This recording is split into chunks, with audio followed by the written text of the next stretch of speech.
తెలియజేస్తున్నా. మరి సుదీర్ఘంగా మనకున్నటువంటి ఒక పెద్ద సమస్య ఈ ఉమ్మడి రాష్ట్రంలో తెలంగాణ రాష్ట్ర ఏర్పాటు అనేది ఉండే. అప్పుడు 69 ఉద్యమంలో కూడా మరి 369 మంది విద్యార్థులు చనిపోవడం, తదనంతరం 72లో కూడా మళ్ళీ ఒకసారి తెరమీకి రావడం, తర్వాత కూడా మరి మల్ల దేశ ఉద్యమం రావడం, ఇవన్నీ కూడా మనం చూసాము. మరి సబండ వర్గాలు మొత్తం కలిసి కూడా మరి తెలంగాణ ఉద్యమంలో పాల్గొనడం, మరి కులాలకు మతాలకు అతీతం కూడా మేము సైతం అనే ఉద్యమంలో పాల్గొని తమ వంతుగా అందరి పాత్రను వహించడం జరిగింది. మరి దీనికి కోదండరామ్ గారు పొలిటికల్ జేఏసీ చైర్మన్గా, మరి మిగతా ఉద్యోగ సంఘాలు టీఎన్జిఓస్ టీజీఓస్ కానీ మరి ఆర్టీసీ ఉద్యోగులు కూడా మరి వారి వీళ్ళని బట్టి అంటే వాళ్ళ పరిధిలో వాళ్ళు మరి ఉద్యమాలు చేయడం వల్ల మరి కేంద్రంలో ఉన్నటువంటి అప్పటి యూపీఏ గవర్నమెంట్ కదిలి రావడం, మరి ఇదే 2014 జూను 2 తారీఖున మరి రాష్ట్ర ఏర్పాటు చేస్తామని చెప్పేసి మరి ఫిబ్రవరి 18 తారీఖు 2014లో మరి పార్లమెంటు సాక్షి మరి ఉభయ సభల్లో కూడా తీర్మానం చేసి ఆనాడు బీజేపీ పార్టీ కలిసి రాకున్నా మరి ఆ రోజు మూసువాని ఓటుతోన కాంగ్రెస్ పార్టీ ఓటుతున్న తెలంగాణ జంటి ఘనత కాంగ్రెస్ పార్టీకి సోనియా గాంధీ గారు. కాబట్టి సోనియా గాంధీ గారు మరి ఈ రాష్ట్రం ఇవ్వడం వల్ల ఆమె ఒక తల్లిగా మాతగా ఏర్పడినటువంటి అంశం.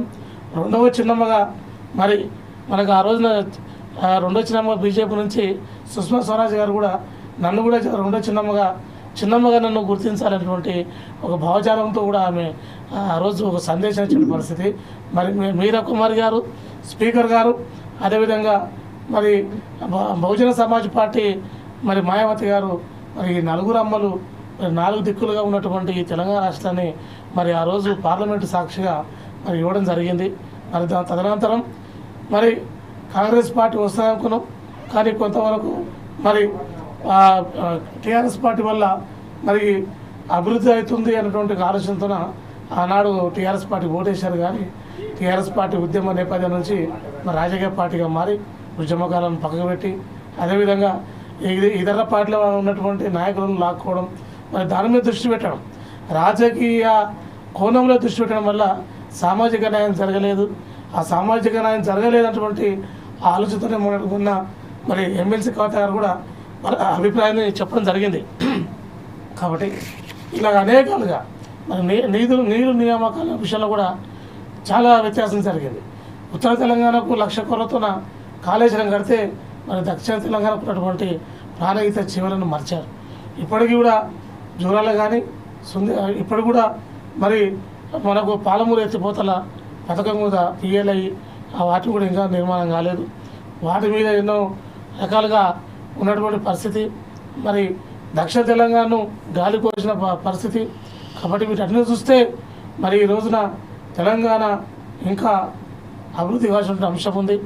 అదేవిధంగా బీజేపీ పార్టీ ఉంది. బీజేపీ పార్టీ కూడా మరి తెలంగాణ విషయంలో కూడా ఆ రోజు అతి బలవంతంగా ఆమె స్వరాజ్యం ఉండడం వల్ల మరి ఆమె సుష్మా స్వరాజ్ వల్ల ఈ తెలంగాణకు మద్దతుగా పలికిన అంశం. కానీ ఇదే ప్రభుత్వం ఇప్పుడు వచ్చి ఉన్నటువంటి ఎన్డీఏ గవర్నమెంటు, ఇదే మోడీ గారు ఉండింటే తెలంగాణ రాకపోవు.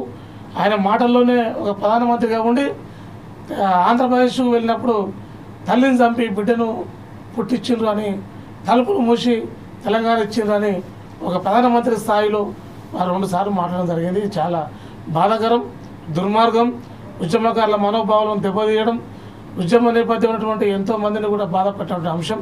కాబట్టి ఇటు బీజేపీ పార్టీ కానీ అటు బీఆర్ఎస్ పార్టీ కానీ నిరంతరం మరి రాజకీయ వేదిక కోసం, రాజకీయంగా అభివృద్ధి కోసం, రాజకీయ ఆలోచన తప్ప మరి సామాజిక అభివృద్ధి, తెలంగాణ అభివృద్ధి అనేది మర్చిపోవడం జరుగుతున్నది.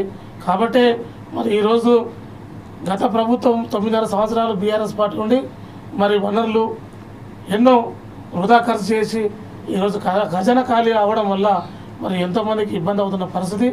అయినా కూడా గౌరవ ముఖ్యమంత్రి రేవంత్ రెడ్డి గారు మరి వివిధ రకాలుగా మరి అన్ని రాష్ట్రాలకు మరి అన్ని దేశాలకు వెళ్ళి పెట్టుబడులు తీసుకొచ్చిన పరిస్థితి. కాబట్టి ఇవన్నీ అంశాలు కూడా మనం అనుకున్న తెలంగాణ మనం అభివృద్ధి